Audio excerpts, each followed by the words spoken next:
Hi Lakers! We're just going to take a minute and go through how to actually schedule your courses for next year. Obviously, we've done this in years past. For most of you, for grade 9, this is the first time that you're doing it via the computer and via your portal. Just as a side note, you're not able to do your class registration through your app on your phone. So if you are trying to do that through your phone, you are going to need to either do it on a Chromebook or a desktop or laptop so that you can access the full site and able to access the class registration. If for whatever reason you don't know your PowerSchool login information, please contact your guidance counselor so that we can get that information to you as well. Once you log in, and as you can see, we've created a pretend student here so that we can get an idea of what it actually looks like. You're going to see all of your classes, and on the left-hand side, there's going to be some tabs, and you're going to go down to class registration and click on that. Once you enter class registration, on the top section of the page, you're going to see recommendations made by your teachers. And each one of your content area teachers is going to go through and make a recommendation based on how you're doing currently in your class. For some of you, you may find that there are multiple classes in a subject matter opened up, and that could be because the teacher just wants to have an additional conversation, or maybe it's too early for them to make a clear recommendation, or they want to give you the choice in terms of making that recommendation. For others of you, maybe there is no recommendation, and that just means you need to contact your teacher and connect with that teacher and ask them in terms of what they would recommend for you for next year. As you're looking through, you're going to notice that there's not going to be recommendations for classes that are more elective-based or classes that don't have any type of prerequisite, meaning classes that you don't have to take a previous course in order to take that one. So a lot of our electives are classes that any student can take as long as you fit the age range that they're appropriate for. Once you take a look at the teacher recommendations, you're going to scroll down to the bottom. And under the bottom, it's going to break down every single content area. And for each content area, you're going to go through and you're going to click the little edit button, which is a small pencil emblem.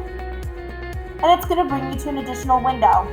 And for some of you, you're going to notice that there's multiple classes open for you, again, meaning that they made a different recommendation or multiple recommendations based on where you were at. Depending upon what your teacher recommends, if you agree with it, so for this particular student, the teacher's recommending College Prep 1, English 3. If you also agree that's the level that you'd like for next year, you're going to click Add Request. You're going to go down and hit OK. And then that class is going to be stored right in your course selection. You're going to go through and do that for each subject matter along with wellness. Again, if you're a CTE student, feel free to connect with your guidance counselor to discuss that specifically. And then you're going to fill the electives.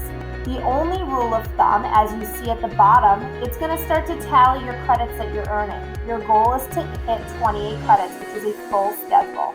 So depending upon your age and depending upon what classes you have and need, you're going to go through and select all of that. One suggestion I will make in the elective section is you're going to notice that when you select electives, it just looks like there's A's. At the bottom, you notice that there are multiple pages of electives, so you can scroll all the way through and see which electives. For electives that don't have a prerequisite, you're going to be able to just simply click. For electives that do have a prerequisite, for example, Studio Art 2, I will have needed to take Studio Art 1 in order to take, so it's not going to give me that option to select, but I could select Studio Art 1 and add that to my elective category. You can select as many electives, again, as to add up to that 28 credits. So once you get through your major classes, you're going to make sure you have a wellness. You're going to add a language, depending upon if you're going to continue with that language. You're going to make sure then you add enough electives to hit 28 credits, which is a full schedule. At any given time, if you needed to save it, or maybe you needed to contact your teacher, or maybe you're done and you feel like you've gone through and you've selected everything that you need to select for next year, you're going to make sure you hit submit. So submit equals save.